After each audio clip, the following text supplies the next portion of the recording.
بسم الله الرحمن الرحيم ولا تعجل بالقرآن من قبل أن يقضى إليك وحيه وقل رب زدني علما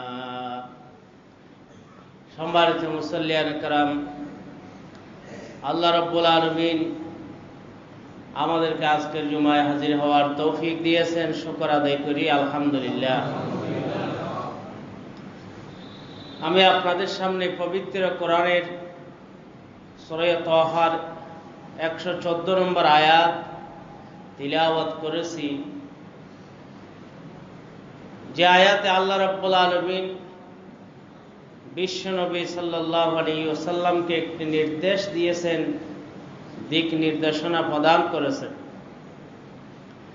সেটা হলো, যখনই নবী আলাইহিস সালামের কাছে ওহী আসতো, তিনি জিবরিলের মুখে মুখে বারবার তিলাওয়াত করতেন, যাতে ভুলে না যান। বিভিন্ন পদ্ধতিতে বিশ্বনবী সাল্লাল্লাহু আলাইহি ওয়াসাল্লামের কাছে ওহী আসতো। প্রায় জিবরিল আলাইহিস সালাম 24,000 বার এই কোরআন শরীফের ওহী নিয়ে মহানবীর দরবারে এসেছে, এবং এক একটি সময় এক একটি আয়াত, 2টি আয়াত, 5টি আয়াত এভাবে তিলাওয়াত করা হতো। নবী আলাইহিস সালামকে ওহী পাঠিয়ে দিতেন। মুহাদ্দিসিনে কেরাম বলেন, নবী আলাইহিস সালামের কাছে প্রায় 60টি পদ্ধতিতে ওহী আসতো। তার মধ্যে একটি পদ্ধতি হলো কাসাল সালাতিল জারস, ঘন্টার ধ্বনির মতো। জাগ্রত অবস্থায় কানের মধ্যে ঘন্টার ধ্বনির মতো ওহীর শব্দগুলি তার কানে আসতো, সেখান থেকে তিনি মুখস্থ করে নিতেন বা তার মুখস্থ হয়ে যেত। দ্বিতীয় আরেকটি পদ্ধতি ছিল, জিবরিল দূর থেকে রাসূলের অন্তরে শব্দগুলি নিক্ষেপ করে চলে যেতেন, তার কলমের মধ্যে শব্দগুলি নিক্ষেপ করে কোরআনের ওহী দিয়ে চলে যেতেন। তৃতীয় আরেকটি পদ্ধতি হলো, হযরত জিবরিল আলাইহিস সালাম তিনি আপন আকৃতিতে রাসূলের দরবারে ওহী নিয়ে আসতেন। সরাসরি জিবরিল আপন আকৃতিতে 2-3 বার রাসূলের দরবারে ওহী নিয়ে এসেছেন। চতুর্থ পদ্ধতি ছিল যে জিবরিল মানুষের আকৃতি ধারণ করে প্রায় সময় ওহী নিয়ে আসতেন। মদিনার মধ্যে একজন লোক ছিল দেহিয়া কালবি, তার আকৃতি ধারণ করে রাসূলের সামনে বসে তাকে তিলাওয়াত শুনে চলে যেতেন। এভাবে জিবরিল মানুষের আকৃতির মাধ্যমেও ওহী নিয়ে আসতেন। একবার দুইবার হযরত ইসরাফিল আলাইহিস সালাম রাসূলের দরবারে ওহী নিয়ে এসেছেন। এছাড়া আরো 2টি পদ্ধতি আছে, মোট 7টি পদ্ধতি। তার মধ্যে একটি হলো, নবী আলাইহিস সালাম যখন ঘুমাই যেতেন, স্বপ্নের মধ্যে তাকে তিলাওয়াত শুনিয়ে দিতেন, স্বপ্নের মাধ্যমে ওহী। যেমন নবী আলাইহিস সালামের উপর সূরা নাস, সূরা ফলক অবতীর্ণ হয়েছে স্বপ্নের মাধ্যমে। ফেরেশতা স্বপ্নের মাধ্যমে তাকে বলে দিয়েছে যে এই নবীর জাদু হয়েছে, সেটা যদি দূর করতে হয়, আমি যে 11টি আয়াত তিলাওয়াত করতেছি, সে আয়াতগুলি তিলাওয়াত করে করে তাকে গিরাগুলি করতে হবে, তার জাদুগুলি চলে যাবে। সপ্তম পদ্ধতি হলো সরাসরি আল্লাহর সাথে কথোপকথন, যেটা মেরাজের মধ্যে হয়েছে, যে আল্লাহ রাব্বুল আলামিনের সাথে কোনো মাধ্যমবিহীন, যেখানে জিবরিল ছিল না, স্বপ্ন ছিল না, যেখানে ইসরাফিল ছিল না, সরাসরি আল্লাহ পাকের সহিত কথা হয়েছে।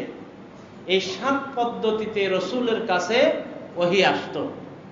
সবচেয়ে কঠিন পদ্ধতি ছিল ঘন্টার ধ্বনির মতো করে কানের মধ্যে যে ওহী আসতো, এই ওহীটি। এই 7 পদ্ধতির মাধ্যমে কোরআন আমরা পেয়েছি। কিন্তু নবী আলাইহিস সালাম মনে করতেন প্রাথমিকভাবে যে যখন ওহী আসতো যে কোনো এক পদ্ধতিতে, আমি এটা ভুলে যাব, তাই তিনি সেটা বারবার পড়ার জন্য চেষ্টা করতেন। আল্লাহ রাব্বুল আলামিন নবীকে বলে দিলেন, ওয়ালা তাজাল বিল কুরআনি মিন কাবলি আন ইউকযা ওয়াহয়ুহু। আল্লাহ রাব্বুল আলামিন বলেন, নবী আপনার নিকট যখন ওহী আসবে, যে কোনো পদ্ধতির মাধ্যমে আপনার কাছে ওহী আসবে, সেই সময় তাড়াহুড়া করার প্রয়োজন নেই। আল্লাহ রাব্বুল আলামিন আপনাকে সেই ওহীগুলি অটো রেকর্ডিং করে দেবেন। জিবরিল বা যে কোনো উপায়ে যখন নবীর কাছে ওহী আসতো, নবীকে শিখতে হতো না, অটো রেকর্ড হয়ে যেত নবীর অন্তরের মধ্যে। তার জেহেন স্মরণ শক্তি তা ক্যাচ করে নিত।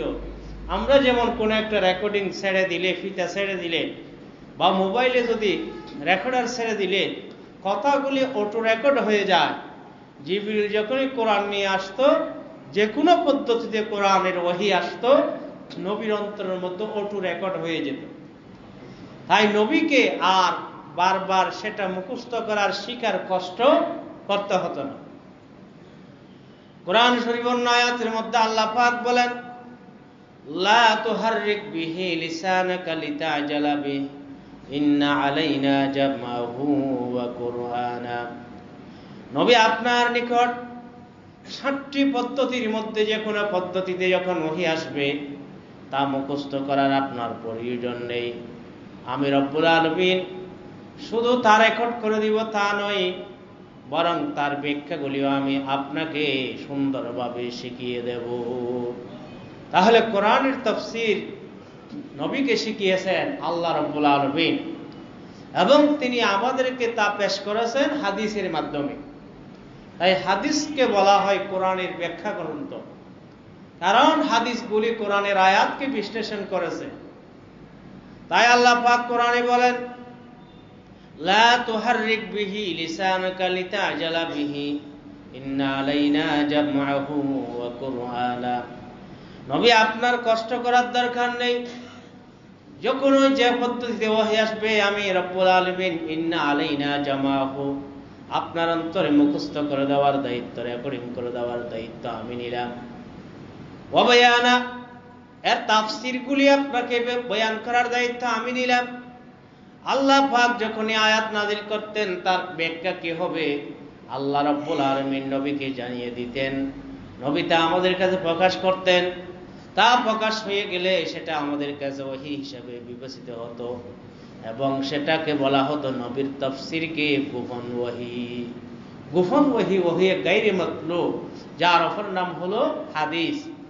তাই হাদিস হলো গোপন ওহী, কোরআন হলো সরাসরি প্রকাশ্য ওহী।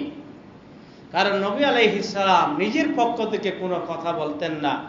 যাই বলতেন আল্লাহ পাকের নির্দেশনার মাধ্যমে বলতেন। হয়তো সরাসরি ওহীর মাধ্যমে জানতেন, না হলে গোপন ওহীর মাধ্যমে জানতেন। তাই কোরআনে আল্লাহ পাক বলেন, মা ইয়ানতিকু আনিল হাওয়া ইন হুয়া ইল্লা ওয়াহয়ুন ইউহা। নবী নিজের পক্ষ থেকে কোনো কথা বলতেন না। যাই বলতেন সবগুলি আল্লাহ পাকের পক্ষ থেকে ওহীর মাধ্যমে তিনি বলতেন। আল্লাহ রাব্বুল আলামিন তাকে ওহীর মাধ্যমে জানিয়ে দিতেন, সবগুলি নবী আমাদেরকে বর্ণনা করে দিতেন। তাই আল্লাহ পাক বলে দিলেন, নবী আপনার যখন ওহী আসবে, তাড়াহুড়া করার দরকার নেই, মুখস্থ করার দরকার নেই। ওয়ালা তাজাল বিল কুরআনি মিন ক্বাবলি আন ইউকযা ইলাইকা ওয়াহয়ুহু ওয়া কুর রাব্বি জিদনি ইলমা। বরং আপনি আমার কাছে দোয়া করবেন, আল্লাহ আমাকে ইলম বাড়িয়ে দিন, জ্ঞান বাড়িয়ে দিন, সুশিক্ষা বাড়িয়ে দিন, ধর্মীয় শিক্ষা বাড়িয়ে দিন। এই দোয়াটা আপনি করবেন। তাই দেখা যায় নবী আলাইহিস সালাম আল্লাহর কাছে বেশি চেয়েছেন কয়েকটা বিষয়। তার মধ্যে সবচেয়ে বেশি চেয়েছেন সেটা হলো জ্ঞান, ইলম। আরেকটি জিনিস বেশি চেয়েছেন, জান্নাতীদের সংখ্যা বাড়ানোর জন্য। নবী আলাইহিস সালাম দুনিয়ার মাল সম্পদ বেশি চান নাই, দুনিয়ার অন্য কিছু বেশি চান নাই। আল্লাহর কাছে বেশি চেয়েছেন শুধু 2-3টা বিষয়। একটা নিয়মিত বেশি চাইতেন, সেটা হলো জ্ঞান, ধর্মীয় শিক্ষা, কল্যাণময় শিক্ষা।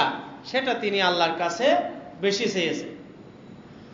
আল্লাহর প্রিয় হাবিব তিনি জান্নাতের সংখ্যা বেশি আল্লাহর কাছে আবেদন করেছেন। মেরাজ রাতের মধ্যে যখন আল্লাহর সাথে কথোপকথন হলো, আল্লাহ রব্বুল আলামিনের দরবারে তিনি আবেদন করলেন, ইয়া রব্বুল আলামিন, আমি আপনার কাছে আবেদন করতে চাই আমার সুপারিশের মাধ্যমে যেন আমার উম্মত জান্নাতের মধ্যে যায়। আল্লাহ পাক বলেন, আপনার সুপারিশের মাধ্যমে 1/3 জান্নাতের মধ্যে যাবে। নবী আলাইহিস সালাম বলেন, আমি আরো বেশি চাই। তখন আল্লাহ পাক বলেন, আপনার উম্মত থেকে অর্ধেক আপনার সুপারিশের মাধ্যমে জান্নাতে যাবে। আল্লাহর প্রিয় হাবিব বলেন, আমি আমার পুরো উম্মতকে জান্নাতে নিতে চাই। অতএব এই মেরাজ রাতের মধ্যে আমাকে সেই ঘোষণা ইস্তেহারতে আপনি আমাকে প্রদান করুন। তখন আল্লাহ রাব্বুল আলামিন বলেন, আপনার উম্মতকে আমি জান্নাতের মধ্যে পৌঁছে দিব, পুরো উম্মতকে আমি জান্নাতের মধ্যে দিব, শুধুমাত্র একটি প্রকার ব্যতীত দল ছাড়া, তারা দুনিয়ার মধ্যে শিরিকের মধ্যে লিপ্ত। শিরিকের মধ্যে যারা লিপ্ত তারা ছাড়া আপনার পুরো উম্মতকে আমি জান্নাতের মধ্যে দিব। তাদের কবিরা গুনার কারণে সাময়িক যদি জাহান্নামেও যেতে হয়, তারপর আমি তাদেরকে জান্নাতে পৌঁছিয়ে দিব। তবে হ্যাঁ, যারা শিরিকের গুনার মধ্যে লিপ্ত হবে, যারা আল্লাহকে ছাড়া অন্য কাউকে মাবুদ বানাবে, যারা আল্লাহ ছাড়া অন্য কারোর জন্য ইবাদত করবে, যেগুলি আল্লাহ ছাড়া আর কেউ দিতে পারে না, সেগুলা যদি কারো থেকে চাইবে, তারা শিরিকের মধ্যে লিপ্ত। আপনার উম্মত থেকে যারা শিরিকে লিপ্ত হবে, তারা ব্যতীত বাকি সকল মানুষকে শেষ পরিণতিতে আমি জান্নাতে যাওয়ার ব্যবস্থা করে দিব। সুবহানাল্লাহ। নবী আলাইহিস সালাম আল্লাহর কাছে চেয়েছেন বেশি, উম্মত যেন বেশি জান্নাতের মধ্যে যায়। ঠিক তেমনি আল্লাহ পাক বিশ্ব নবীকে বলেন, নবী আপনার উম্মত থেকে 70,000 মানুষ বিনা হিসাবে জান্নাতের মধ্যে যাবে। এরা কারা? যারা আল্লাহর উপর ভরসা করে, নিজের জীবনকে পরিচালনা করে, ওয়ালা রাব্বিহিম ইয়াতাওয়াক্কালুন, তারা জান্নাতের মধ্যে যাবে বিনা হিসাবে। আল্লাহর নবী তখন বললেন, আমার উম্মত শুধু 70,000 নয়, আরো বেশি আমি জান্নাতের মধ্যে যেতে চাই, বিনা হিসাবে জান্নাত দিতে চাই। আল্লাহ পাক বলেন, প্রতি হাজারের সাথে আরো 70,000 করে যোগ হয়ে যাবে। অতএব অসংখ্য মানুষ আপনার উম্মত থেকে জান্নাতের মধ্যে বিনা হিসাবে যাবে। সুবহানাল্লাহ। লা ইলাহা ইল্লাল্লাহ, লা ইলাহা ইল্লাল্লাহ, লা ইলাহা ইল্লাল্লাহ মুহাম্মাদুর রাসূলুল্লাহ। তাই চেয়েছি যে নবী আলাইহিস সালাম উম্মত জান্নাতি বেশি হওয়া আল্লাহর কাছে আবেদন করেছেন। তাহলে জান্নাতে যেন উম্মত বেশি বেশি যেতে পারে, সেটা তিনি আল্লাহর কাছে চেয়েছেন। আর যেটা সবচেয়ে সব সময় চাইতেন, সেটা হলো কল্যাণময় জ্ঞান। রব্বি জিদিনি ইলমা, এটা রাসূলের ওজিফা ছিল এবং আল্লাহ পাক সেটা নবীকে নির্দেশ দিয়েছেন। আল্লাহ রাব্বুল আলামিন বলেন, ওয়াকুর রব্বি জিদিনি ইলমা, নবী আপনি দোয়া করুন, রব্বি হে আল্লাহ, জিদনি ইলমা, আমার জ্ঞানকে বাড়িয়ে দিন।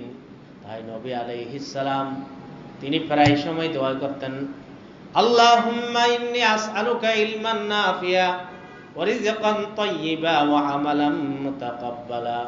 নবী আলাইহিস সালাম আল্লাহর দরবারে 3টা বিষয় বেশি চেয়েছেন।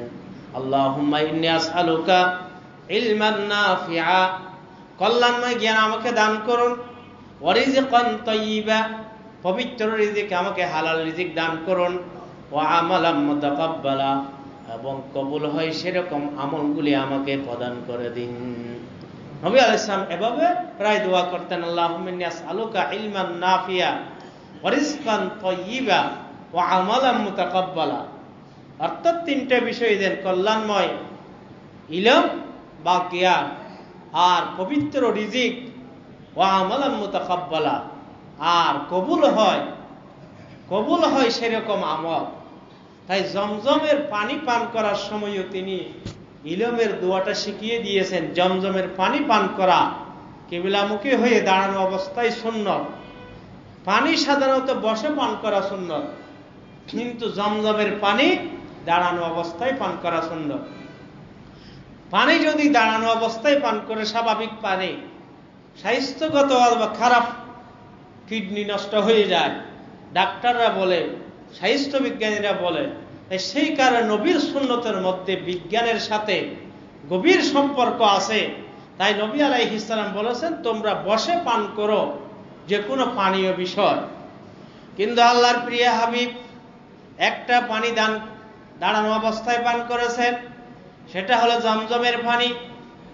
8ম হিজরির মধ্যে যখন বিদায় হজের মধ্যে যখন নবী আলাইহিস সালাম জমজমের পানি পান করেছেন, তখন মানুষের জন্য হুজুম ছিল। মানুষের ভিড়ের কারণে বসা সম্ভব হয় নাই, এবং নবী যদি বসে সমস্ত সাহাবায়ে কেরাম বসতে হবে। তাই সে কারণে আল্লাহর নবী সেই সময় দাঁড়িয়ে পান করেছেন। সাহাবায়ে কেরাম জমজমের পানিগুলি দাঁড়িয়ে পান করেছেন, এবং আল্লাহর নবী বলেছেন, আমি দোয়া করলাম জমজমের পানি যারা শিফার জন্য পান করবে, আল্লাহ পাক তাদেরকে শিফায়ে কামেল দান করবেন। জমজমের পানি ক্ষুধা দূর করার জন্য যারা পান করবেন, তাদের ক্ষুধা দূর হয়ে যাবে। জমজমের পানি যারা তৃষ্ণা নিবারণের জন্য পান করবে, আল্লাহ রাব্বুল আলামিন তাদের তৃষ্ণা নিবারণ করে দিবেন। নবী আলাইহিস সালাম দাঁড়িয়েও সেই পানি পান করার কারণে সেটা দাঁড়িয়ে পান করা সুন্নত। কিন্তু সেই সময় তিনি দোয়া করেছেন, আল্লাহুম্মা ইন্নী আসআলুকা ইলমান নাফিয়া ওয়া রিজকান ওয়াসিআ ওয়া শিফাআন মিন কুল্লি দাই। তিনি সেই সময় 3টা দোয়া করেছেন জমজমের পানি পান করার সময়। আল্লাহুম্মা ইন্নী আসআলুকা ইলমান নাফিয়া, কল্যাণময় জ্ঞান আমাকে দান করুন। ওয়া রিজকান ওয়াসিআ, প্রশস্ত রিজিক দান করুন। ওয়া শিফাআন মিন কুল্লি দাই, সমস্ত রোগ থেকে আমাকে শিফা দান করুন। তাই নবী আলাইহিস সালাম আল্লাহ পাক যে তাকে নির্দেশ দিয়েছেন, জ্ঞান বেশি তালাশ করো, জ্ঞানের জন্য দোয়া করো, অধিক জ্ঞানের জন্য দোয়া করো। সেই কারণে নবী আলাইহিস সালাম এই দোয়াগুলি করতেন। সাহাবায়ে কেরাম আল্লাহর নবী দুটা, একটা হলো জ্ঞান বৃদ্ধির জন্য দোয়া করেছেন, আরেকটি হলো জান্নাতি বৃদ্ধির জন্য দোয়া করেছেন। ঈমানদার বৃদ্ধি হয়ে জান্নাতি বৃদ্ধির জন্য আল্লাহর দরবারে দোয়া করেছেন। আর মুমিনরাও সেভাবে তারা দোয়া করতেন। হযরত আব্দুল্লাহ ইবনে ওমর রাদিয়াল্লাহু তাআলা আনহু তিনি যখন কোন জানাজা দেখতেন, যে জানাজা তার সামনে দিয়ে যাচ্ছে, তিনি দোয়া করতেন, হাযা মা ওয়া'আদানাল্লাহু ওয়া রাসূলুহু ওয়া সাদাকাল্লাহু ওয়া রাসূলুহু, আল্লাহুম্মা জিদনা ঈমানান ওয়া তাসলিমা। তিনি দোয়া করতেন, আল্লাহুম্মা জিদনা ঈমানান ওয়া তাসলিমা। হে আল্লাহ, জানাজা দেখলে তিনি দোয়া করতেন, আমাদের ঈমান বাড়িয়ে দিন, প্রশান্তি বাড়িয়ে দিন। আল্লাহুম্মা জিদনা ঈমানান ওয়া তাসলিমা। তাই জানাজা দেখলে এই দোয়া পড়া সুন্নত। অর্থাৎ আল্লাহুম্মা জিদনা ঈমানা, আল্লাহ এই ঈমান বাড়িয়ে দিন আমাদের, ওয়া তাসলিমা, শান্তি বাড়িয়ে দিন। কারণ জানাজা দেখলে মানুষের আখিরাত স্মরণ হয়, মানুষের জ্ঞান পাকাপোক্ত হয়। মানুষ যে মৃত্যুবরণ করবে সেটা সে আইনি ইয়াকিন দ্বারা দেখে। কারণ জ্ঞানের বিভিন্ন স্তর রয়েছে, একটা হলো আইনি ইয়াকিন, আর একটা হলো হক্কে ইয়াকিন। একটা ইলমে ইয়াকিন, আর একটা আইনি ইয়াকিন, আর একটা হলো হক্কে ইয়াকিন। মানুষ মৃত্যুবরণ করবে এটা হলো আমি জানি, এটা হলো ইলমে ইয়াকিন। এরপর কেউ আমার সামনে মৃত্যু বরণ করেছে দেখেছি, সেটা হলো আইনে ইয়াকিন। এরপর নিজে মৃত্যুবরণ করতেছে, এটা হলো হক্কে ইয়াকিন। এভাবে 3 ধরনের জ্ঞান রয়েছে। কোরআন শরীফ আল্লাহ পাক বলেন, আলহাকুমুত তাকাসুর হাত্তা যুরতুমুল মাকাবির কাল্লা সাওফা তা'লামুনা সুম্মা কাল্লা সাওফা তা'লামুন। আল্লাহ পাক বলেন, আলহাকুমুত তাকাসুর, তোমাদেরকে গাফিল করে দিল সম্পদের আধিক্যের কারণে। সম্পদ তোমাদেরকে আল্লাহর দ্বীন থেকে গাফিল করে দিল, আল্লাহর ইবাদত থেকে গাফিল করে দিল, জ্ঞান অর্জন থেকে গাফিল করে দিল। আলহাকুমুত তাকাসুর হাত্তা যুরতুমুল মাকাবির, তোমাদের এই চরিত্র কবরস্থান পর্যন্ত এসে গেছে। অর্থাৎ তোমরা আল্লাহর দ্বীন থেকে গাফিল, ঈমান ইলম আমল থেকে তোমরা গাফিল। কবরস্থানে আসা পর্যন্ত। হাত্তা যুরতুমুল মাকাবির কাল্লা সাওফা তা'লামুন সুম্মা কাল্লা সাওফা তা'লামুন। আল্লাহ পাক বলেন অতি সত্বর তোমরা অচিরে জানতে পারবে তোমাদের পরিণতি কি হবে। কাল্লা সাওফা তা'লামুন সুম্মা কাল্লা সাওফা তা'লামুন কাল্লা লাউ তা'লামুনা ইলমাল ইয়াকিন। তোমাদের যে জাহান্নামে জ্বলতে হবে সেটা যদি বাস্তব বিশ্বাস তোমাদের মধ্যে আসতো, তোমাদের যদি ইলমে ইয়াকিন হতো, লাতারাউন্নাল জাহিম, এর পরে গিয়ে তোমরা জাহান্নামকে নিজের চক্ষু দ্বারা দেখতে পাবে। এতদিন দুনিয়ার মধ্যে শুনেছো জাহান্নাম রয়েছে, জাহান্নামের মধ্যে আল্লাহ পাক মানুষদেরকে শাস্তি প্রদান করবেন, এটা হলো ইলমে ইয়াকিন। কিন্তু এই ইলমে ইয়াকিন যদি কারো অর্জিত হয় তাহলে সে পাপ করতে পারে না। এখন আমাদের জাহান্নামের যে শাস্তি, এটা সাধারণ জ্ঞান হিসেবে আমরা গ্রহণ করেছি। এটা যদি বাস্তব জ্ঞান হিসেবে যদি আমাদের অন্তরে বদ্ধমূল হতো তাহলে আমরা কখনো অপরাধ করতে পারি না, গুনাহে লিপ্ত হতে পারি না, আমরা কবিরা গুনাহে লিপ্ত হতে পারি না, বিদআতে লিপ্ত হতে পারি না, আমরা শিরকের মধ্যে লিপ্ত হতে পারি না। কিন্তু ইলমে ইয়াকিন আমাদের অন্তরে বসেনি। আল্লাহ পাক বলেন লাউ তা'লামুনা ইলমাল ইয়াকিন লাতারাউন্নাল জাহিম। জ্ঞানের দ্বিতীয় স্তর মৃত্যুর পরে তোমরা দেখতে পাবে। আল্লাহ পাক মৃত্যুর পরে তোমাদেরকে জাহান্নাম দেখিয়ে দেবেন, জাহান্নামের শাস্তিগুলি দেখিয়ে দিবেন। কবর থেকে আর কোনো পর্দা থাকবে না। জান্নাতি হলে জান্নাতের নিয়ামতগুলি কবর থেকে দেখতে পাবে। তখন আল্লাহ পাক তাদের অন্তরের মধ্যে সেখানে প্রশান্তি প্রদান করে দিবেন। সুবহানাল্লাহ। কবর থেকে জান্নাত দেখা যাবে বা জাহান্নাম দেখা যাবে, তার প্রতিচ্ছবি আইনি ইয়াকিন পর্যায়ে পৌঁছে যাবে। এরপরে যখন হিসাব শেষ হয়ে যাবে, হিসাব নিকাশ সম্পন্ন হওয়ার পর আল্লাহ রাব্বুল আলামিন হককে ইয়াকিন দেখিয়ে দিবেন, জান্নাতীদেরকে জান্নাতে প্রবেশ করিয়ে দিয়ে আর জাহান্নামীদেরকে জাহান্নামে প্রবেশ করিয়ে দিন। তাই আল্লাহ রাব্বুল আলামিন জ্ঞানকে তিন ভাগে ভাগ করেছেন। একটা হলো বাস্তবের জ্ঞানের বিশ্বাস, দৃঢ় বিশ্বাস অন্তরের মধ্যে হওয়া, আর দ্বিতীয় হলো সেটা বাস্তবে দেখা, আর তৃতীয় হলো সেটার মধ্যে সে নিজে পতিত হয়ে যাওয়া। আল্লাহ রাব্বুল আলামিন কোরআনের মাধ্যমে আমাদেরকে ইলমে ইয়াকিন দান করেছেন, কিন্তু যাদের মধ্যে ইলমে ইয়াকিন সৃষ্টি হয়নি তারা বিভিন্ন অপরাধের মধ্যে লিপ্ত হতে পারে।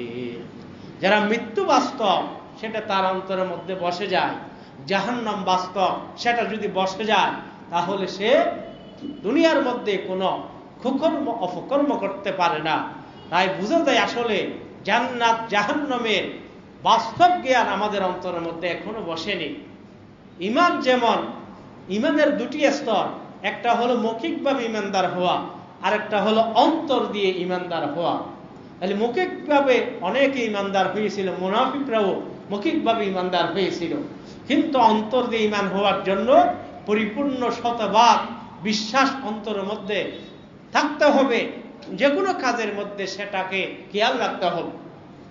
তাই আল্লাহ রাব্বুল আলামিন বলেন, নবী আপনি আল্লাহর কাছে দোয়া করুন, রব্বি জিদনি ইলমা, আল্লাহ আমার জ্ঞানকে বাড়িয়ে দিন, অর্থাৎ ইলমে ইয়াকিন পর্যায়ে পৌঁছিয়ে দিন বা আইনে ইয়াকিন পর্যায়ে পৌঁছিয়ে দিন। এই দুটি স্তর দুনিয়ার মধ্যে পাওয়া যাবে। ইলমে ইয়াকিন অর্থ হলো শোনার মাধ্যমে বিশ্বাস করা, আর আইনে ইয়াকিন অর্থ হলো দেখার মাধ্যমে বিশ্বাস করা, আর হকে ইয়াকিন হলো বাস্তবে পতিত হয়ে বিশ্বাস করা। আল্লাহ রাব্বুল আলামিন দুনিয়ার মধ্যে প্রথম দুই স্তর আমাদের থেকে তালাশ করেন। তাই সেই কারণে হাদিসের মধ্যে রয়েছে ইহসান, ইখলাস কাকে বলে জিজ্ঞেস করা হলো, তুমি আল্লাহর ইবাদত করবে, আনতা আবুদাল্লাহ কাআন্নাকা তারা, এমন ভাবে ইবাদত করতে হবে মনে হয় আমি আল্লাহকে দেখতেছি। তাহলে একটা হলো আল্লাহ আছে যদিও আমি দেখতেছি না, এটা একটি স্তর, ইলমে ইয়াকিনের স্তর। আমি নামাজ পড়তেছি, সেখানে দুটি স্তরে নামাজ পড়তে হবে, একটা হলো ইলমে ইয়াকিন অথবা আইনি ইয়াকিন। দুটি স্তরের মধ্যে যদি আপনার নামাজ না হয় তাহলে ওই নামাজের মধ্যে রুহানিয়ত নেই, ওই নামাজ আপনাকে গুনাহ থেকে বাঁচাইতে পারে না। সেই কারণে জিবরিল আলাইহিস সালামের কাছে আল্লাহ পাক আল্লাহর নবী জিজ্ঞেস করলেন মাল ইহসান, জিবরিল নবীকে জিজ্ঞেস করলেন মাল ইহসান, নবী আলাইহিস সালাম উত্তর দিয়ে দিলেন আন তা'বুদাল্লাহা কান্নাকা তারা ফা ইল্লাম তাকুন তারাহু ফা ইন্নাহু ইয়ারাক। আল্লাহ রাব্বুল আলামিনকে ইবাদত করতে হবে আইন ইয়াকিনের মাধ্যমে, অর্থাৎ আমি আল্লাহকে দেখতেছি, আল্লাহর সামনে দাঁড়িয়ে গেছি, সেভাবে ইবাদত করতে হবে। যদি সেটা অন্তরের মধ্যে বসাইতে না পারো, তাহলে প্রথম স্তরের মধ্যে গিয়ে ইবাদত করো। তুমি আল্লাহকে দেখতেছো সেরকম মনোভাব অন্তরের মধ্যে যদি সৃষ্টি করতে না পারো, দ্বিতীয় স্তরের মধ্যে চলে যাও, সেটা হলো আল্লাহ পাক তোমাকে দেখতেছে, সেই ধ্যান ধারণা নিয়ে ইবাদত করো। তাহলে দুটি স্তর। ইলমে ইয়াকিনের স্তর হলো আল্লাহ আমাকে দেখতেছে, যদিও আমি আল্লাহকে দেখতেছি না। তখন মালিক যদি কোনো কর্মচারীকে দেখে, সে যদিও মালিককে না দেখে, তখন কিন্তু সে কাজের মধ্যে গাফলেতি করবে না, অলসতা করবে না। তাহলে আল্লাহ আমাকে দেখতেছে সেই ধারণা অন্তরে বসাইতে পারলে আপনার নামাজের মধ্যে রুহানিয়ত, আধ্যাত্মিকতা সৃষ্টি হবে। আর যদি সেটা পারা, এটা হলো একেবারে প্রাইমারি স্তর। এর সে উন্নত স্তর হলো আল্লাহ যেমন আমাকে দেখতেছে ঠিক আমিও আল্লাহকে দেখতেছি, সেরকম ধারণা অন্তরে যদি আনতে পারা যায়, তাহলে এটা হবে উচ্চ স্তর। এটা হলো একেবারে আইনে ইয়াকিন, মানে চক্ষু দিয়ে দেখে ইবাদত করার মতো। এটা হলো উন্নত মানের স্তর। তাই নবী আলাইহিস সালাম বলেন ইবাদত করতে হবে আল্লাহ আমাকে দেখতেছে, ঠিক তেমনি আমরা আল্লাহকে দেখতেছি সেই ধারণা বদ্ধমূল করে সেটা যদি সৃষ্টি করানো যায়, কমপক্ষে আল্লাহ আমাকে দেখতেছে সেই ধারণা নিয়ে ইবাদত করতে হবে। অর্থাৎ ইলমে ইয়াকিনের স্তরে অথবা আইন ইয়াকিনের স্তরে, এই দুই স্তরের মধ্যে যদি ইবাদত করা যায়, তখন আল্লাহ রাব্বুল আলামিন সব ইবাদতগুলি কবুল করে নেবেন। সুবহানাল্লাহ। আপনি যদি খেয়াল করেন যে আমি পণ্য বিক্রি করতেছি, যে আমি আল্লাহকে দেখতেছি এই বিক্রির সময় কম দিচ্ছি কিনা, ভেজাল দিচ্ছি কিনা, সেখানে আমি ডুপ্লিকেট মাল বিক্রি করতেছি কিনা, বা মিথ্যা কথা বলতেছি কিনা, আল্লাহ আমাকে দেখতেছে। এটা হলো সেই ধারণা যদি আপনি ইলমে ইয়াকিন আনতে পারেন, আপনি কখনো দুই নম্বরই করবেন না। ঠিক তেমনি যদি আরো উন্নত আইনি ইয়াকিনে চলে যান, আল্লাহ যেমন আমাকে দেখতেছে আমিও আল্লাহকে দেখতেছি, সেই ধারণা যদি বেচা কেনা দুনিয়াবি সব কাজকর্মে আপনি সৃষ্টি করতে পারেন, তাহলে দেখবেন আপনার কাজের মধ্যে আল্লাহর ইচ্ছার বিরুদ্ধে, নবীর ইচ্ছার বিরুদ্ধে কোনো কাজ হবে না। এই দুই স্তর দিয়ে ইবাদত করার জন্য আল্লাহর নবী সাল্লাল্লাহু আলাইহি ওয়াসাল্লামকে শিখিয়ে দিয়েছেন যে আল্লাহর কাছে দোয়া করুন রব্বি জিদনি ইলমা, যে আল্লাহ আমাকে জ্ঞান বাড়িয়ে দিন। অর্থাৎ আমার ইলমে ইয়াকিনকে আইনি ইয়াকিন পর্যায়ে নিয়ে যান, আইনি ইয়াকিনকে হককে ইয়াকিন পর্যায়ে নিয়ে যান। তখন জ্ঞানের যে তিনটি স্তর আছে, যে কোনো স্তরে যদি আপনার ইবাদত পড়ে যায়, তখন আপনার ইবাদতটা আল্লাহর দরবারে কবুল হয়ে যাবে। তাই নবী আলাইহিস সালাম নিজের জন্য শুধুমাত্র একটা বিষয় আল্লাহর কাছে দোয়া করতেন, রব্বি জিদনি ইলমা, আর অপরের জন্য দোয়া করতেন, আয় আল্লাহ আমার উম্মতকে জান্নাতের মধ্যে বেশি বেশি প্রবেশ করার সুযোগ করে দিন। তাহলে একটা নিজের জন্য চাইতে, ইলম বাড়িয়ে নেওয়ার জন্য। এটা এই ইলমটা সর্বক্ষেত্রে, ইবাদতে, চলাফিরে, সর্বক্ষেত্রে আপনি যে কোনো পথে ঘাটে যাচ্ছেন, যে এই দুটি স্তর, তিনটি স্তর যদি আপনার অন্তরে যে কোনো একটি স্তর আনলে আপনার চলাফিরে সবগুলি সোজা হয়ে যাবে।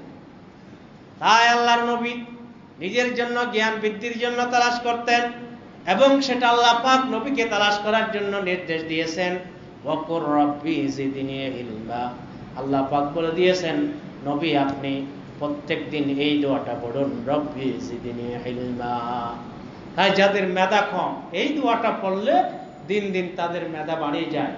বাচ্চারা যদি এই দোয়া নিয়মিত পড়ে, তাদের স্মৃতিশক্তি, মেধা শক্তি আল্লাহ পাক দিন দিন বাড়িয়ে দিবেন।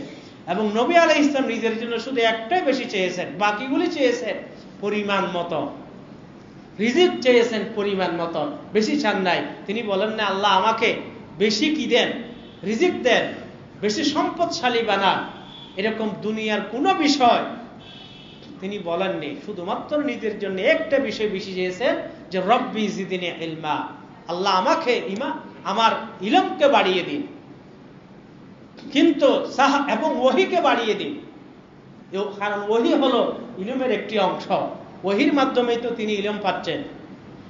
হযরত জিবরিল আলাইহিস সালাম তিনি যখন নবীর কাছে আসতেন, তিনি তখন জিবরিলের আসা যাওয়ার জন্য, ওহী নিয়ে বারবার আসার জন্য তিনি আল্লাহর কাছে দোয়া করতেন, আল্লাহুম্মা জিদনা ওয়ালা তানকুসনা, আল্লাহ যত পারেন ওহীর জ্ঞানকে আপনি বাড়িয়ে দিন, আর সেখানে কোনো কমতি করবেন না, কোনো কমতি করবেন না। ওহীর জ্ঞানকে বাড়িয়ে দেওয়ার জন্য তিনি বারবার আল্লাহর কাছে দোয়া করতেন। কারণ মানুষের ইলম যত বাড়বে, মানুষের আমল তত বাড়বে। নবী আলাইহিস সালাম আমল বাড়ানোর দোয়া করার প্রয়োজন ছিল না, কারণ নবী আলাইহিস সালামের কোনো জ্ঞান তো আমলবিহীন ছিল না, কারণ তিনি যা জানতেন তা দ্বারা আমল করতেন। তাই কোরআনের যখনই আয়াত নাজিল হতো, তখন সে আয়াত অনুযায়ী তিনি প্রথম আমলকারী হতেন। তাই রসুলের সাথে জ্ঞান, ইলম এবং আমল একেবারে অকাট্য ছিল, একটা আরেকটার সাথে পৃথক হতো না। আমাদের মধ্যে পৃথক হয়, আমাদের মধ্যে অনেকের ইলম থাকে, 100টি ইলম আছে, জ্ঞান আছে, আমল করে সেখান থেকে 10%, 20%, 30%। আমাদের ইলম এবং আমলের মধ্যে পার্থক্য হয়, অর্থাৎ অসংখ্য ইলম পাওয়া যায় যেগুলি আমলে পরিণত হই না। নফল রোজার মনে করেন সওয়াব, ইলম আমার আছে কিন্তু আমি রাখি না। এরকম জিকির আজকার যদি করি আমি অধিক সওয়াব পাবো, ইলম আছে কিন্তু আমল করি না। কিন্তু নবী আলাইহিস সালামের কাছে যাই ইলম থাকতো তাই মতে তিনি আমল করতেন। তাই সেই কারণে তিনি আমল বেশি হওয়ার জন্য দোয়া করতেন না, ইলম বেশি হলেই ওটুকি হয়ে যেত, তার আমল বেড়ে যেত। তাই হযরত আয়েশা রাদিয়াল্লাহু তাআলা আনহা থেকে জিজ্ঞেস করা হলো নবীর চরিত্র সম্পর্কে, তখন তিনি উত্তর দিলেন, কান্না খুলুকাহু আল কুরআন, অর্থাৎ তিনি বলেন নবীর চরিত্র হলো কোরআন। আমরা যেটা পাঠ করি সেটা বাস্তব কোরআন, সেটার জীবন্ত চলন্ত কোরআন হলো আল্লাহর প্রিয় হাবিব সাল্লাল্লাহু আলাইহি ওয়াসাল্লাম। কারণ নবীর কোরআনের মধ্যে আমলের জন্য যত আয়াত নাযিল হয়েছে, সব আয়াত মতে আল্লাহর নবী আমল করে তো আমাদেরকে দেখিয়ে গেছেন। সুবহানাল্লাহ। তাই এমন কোন ওহীর জ্ঞান ছিল না যে ওহীর জ্ঞান মানুষকে আমল করতে হবে, রাসূল আমল করেননি।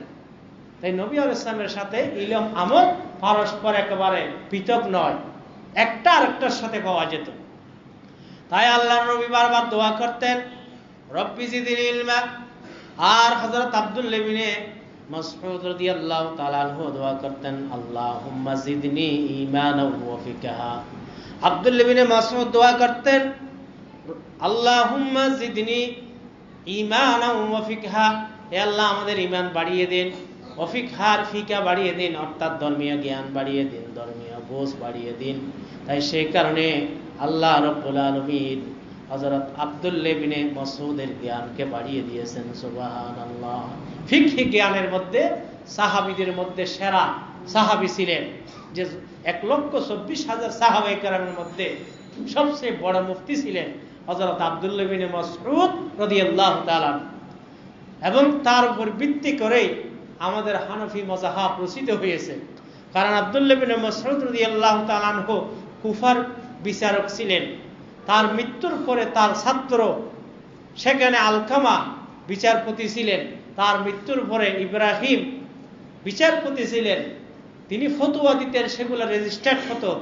ইব্রাহিমের মৃত্যুর পরে তার ছাত্র হাম্মাদ, তিনি বিচারপতি ছিলেন কুফাতে, তিনি ফতোয়া দিতেন।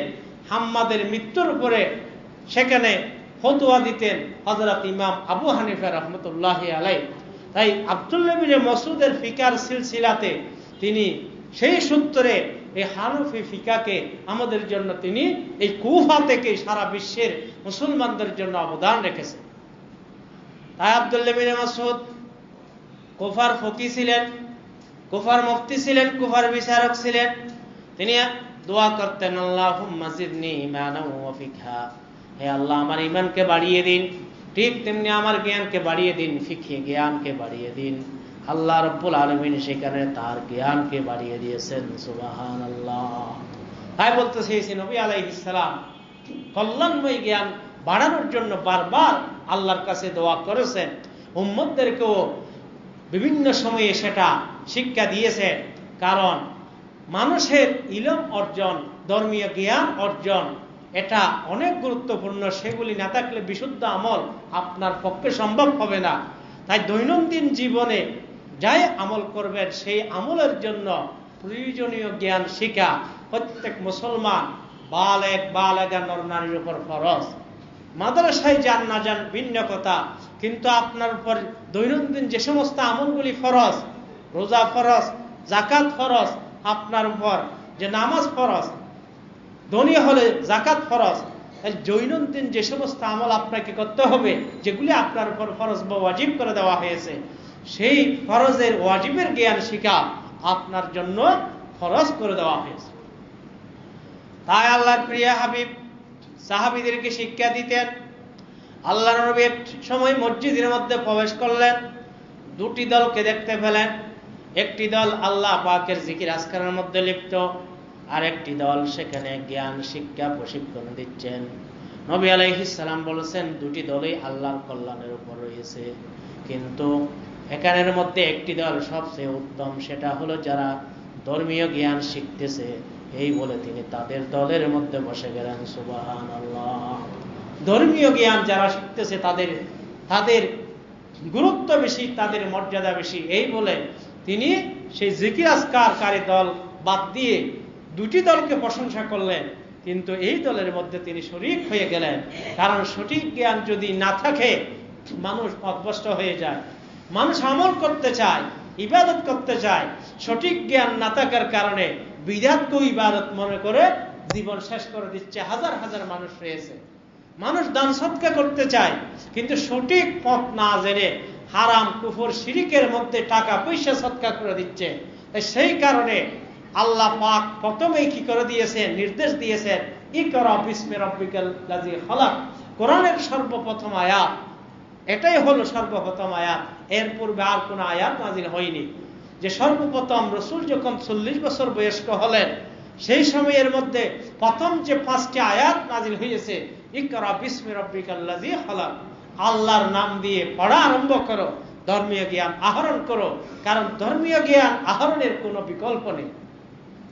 তাই আল্লাহ রাব্বুল আলামিন কোরআনের মধ্যে বলেন, ইয়ারফাইল্লাহুল লাযীনা আমানু মিনকুম ওয়াল্লাযীনা উতুল ইলমা দারাজাত।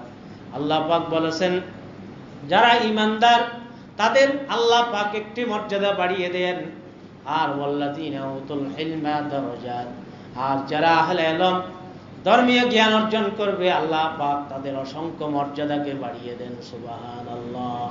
শুধু ঈমানদারের মর্যাদা হবে একটি, সাথে যারা ধর্মীয় জ্ঞান অর্জন করবে আল্লাহ পাক বলেছেন ওয়াল্লাযীনা উতুল ইলমা দারাজাত, তাদের মর্যাদা হবে অসংখ্য উপরে। সুবহানাল্লাহ। তাই বলতেছে এই ধর্মীয় জ্ঞান প্রত্যেক মুসলমানকে শিখতে হবে। নবী আলাইহিস সালাম নিজের জন্য এই কল্যাণময় জ্ঞান আধিক্য তালাশ করেছেন, আর কোনো কিছু তিনি অধিক্য তালাশ করেননি। বরং নবী আলাইহিস সালাম হাদিসের মধ্যে রয়েছে, আবু দাউদ শরীফের মধ্যে আছে, নবী আলাইহিস সালাম যখন রাত্রে ঘুম ভেঙে যেত, তাহাজ্জুদের সময় রাত 12টা বাজে, তখন তিনি কয়েকটি দোয়া করতেন। সেখানে একটি দোয়া করতেন, রব্বি জিদনি ইলমা, আল্লাহ আমার জ্ঞানকে বাড়িয়ে দিন। তিনি যখন রাত্রে জাগ্রত হতেন তখন এই জাগ্রত বিছানার মধ্যে পড়তেন, লা ইলাহা ইল্লা আনতা, আল্লাহ ছাড়া কোনো মাবুদ নেই, সুবহানাকা, সমস্ত পবিত্রতা আল্লাহর জন্য, পবিত্রতা আল্লাহর জন্য। এরপর তিনি বলতেন আল্লাহুম্মা আস্তাগফিরুকা লিজামবি, হে আল্লাহ আপনার কাছে আমি গুনাহ মাফ চাই। আল্লাহুম্মা আস্তাগফিরুকা লিজামবি ওয়া আসআলুকা রাহমাতাক, আপনার রহমত চাই। এই 4টি বাক্য বলার পর তিনি 5ম বাক্য বলতেন আল্লাহুম্মা জিদনি ইলমা, আল্লাহ কল্যাণময় জ্ঞান আমাকে বাড়িয়ে দিন। রাসূল সাল্লাল্লাহু আলাইহি ওয়াসাল্লাম বিছানায় যখনই তাহাজ্জুদের সময় জাগ্রত হতেন, ওযু বানানোর দরকার নেই, বিছানা অবস্থায় এই দোয়াটা পড়তেন। আবু দাউদ শরীফের মধ্যে সেটা এসেছে যে আল্লাহুম্মা জিদনি ইলমা, আল্লাহ আমাকে কল্যাণময় জ্ঞান দান করুন। কারণ এরকম ইলমে ইয়াকিন যদি আমার আপনার অর্জিত না হয়, আমার ইবাদত ফলপ্রসূ হবে না, আমার ইবাদতের মধ্যে রুহানিয়ত আধ্যাত্মিকতা আসবে না। তাই আপনাকে ইলমে ইয়াকিন অর্জন করতে হলে আপনার ধারণা আনতে হবে যে আল্লাহ পাক আমাকে দেখতেছেন, আল্লাহ পাক আমাকে দেখতেছেন, ঠিক তেমনি আমিও আল্লাহকে দেখতেছি, এটা হলো আইনে ইয়াকিন। এটা যদি অর্জন করতে না পারি ইলমে ইয়াকিনে চলে আসতে হবে।